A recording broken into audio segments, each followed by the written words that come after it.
Hey folks, today I'm gonna put down my clapperboard and we will get to hear the moving trucks that are recording right outside, like right under my window. And unfortunately, there's really nothing I can do about it because I have to film and be done filming in the next hour uh, so that I can get everything edited and uploaded so that you guys can watch these, in theory, on Monday. So, yeah, let's talk about reliability of observations. So, when we're being evaluated, we usually like to believe that the results would be the same no matter who is doing the evaluation.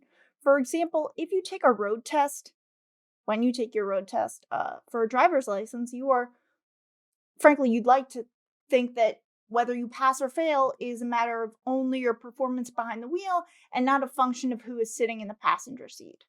Unfortunately, as you probably guessed, given that I'm giving you this spiel, um, some types of tests under some conditions can be a function of the scorer more than anything else. There's this cool paper from 1919 that demonstrated this phenomenon, where researchers presented one pupil's English composition to a convention of teachers and volunteers who graded the papers. The grades ranged from as low as 50% to as high as 98%. So that's out of 100. Um, so with this as background, it can be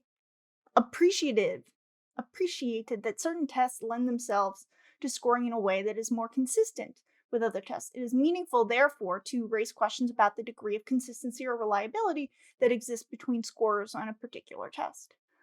And frankly, for those of you wondering how the hell I can be comfortable administering short answer tests, it's because there's a rubric that is exhaustive.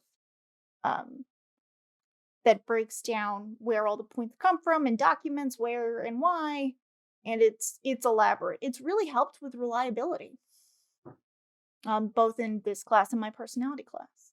I don't do any types of tests in my data science class because that one's all project based, and the rubric to do that would be a nightmare. But that's enough about me and the hot mess that is, well, this semester. All right. So, with that question in mind, let's ask ourselves, what would we do if we're not using a test? So, instead, we can be using observers or raters as a metric of behavior, as a psychological tool, rather than true false, multiple choice, stuff with really clear objective answers. But then the question becomes, how can we tell if a judge or assessor is reliable? We can use a scorer reliability, judge reliability, observer reliability, as well as inter-rater reliability. All of these are the same thing. The idea is that with a set of criteria established in advance for judging behavior and a trained judge, we can get some semblance of reliability. To establish that reliability for both the set of criteria and the judge, multiple judges have to rate the same series of behaviors. And then we can see if the correlation across judges' scores is effective.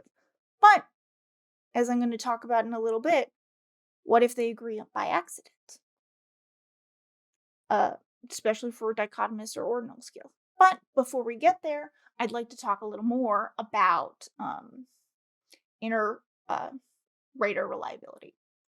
All right. So, essentially, it's the degree of agreement or consistency between two or more scorers with regard to a particular measure. That's the definition, folks.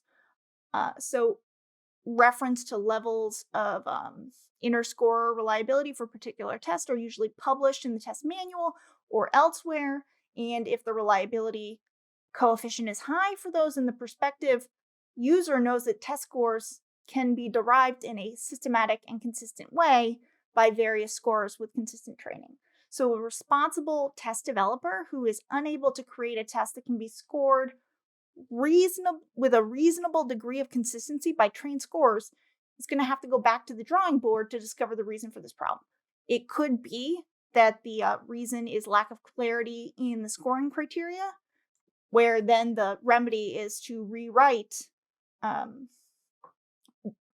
better rules to include clearly written scoring rules. So inter-rater consistency can be promoted by providing raters with the opportunity for group discussion, along with some practice exercises and information on rater accuracy.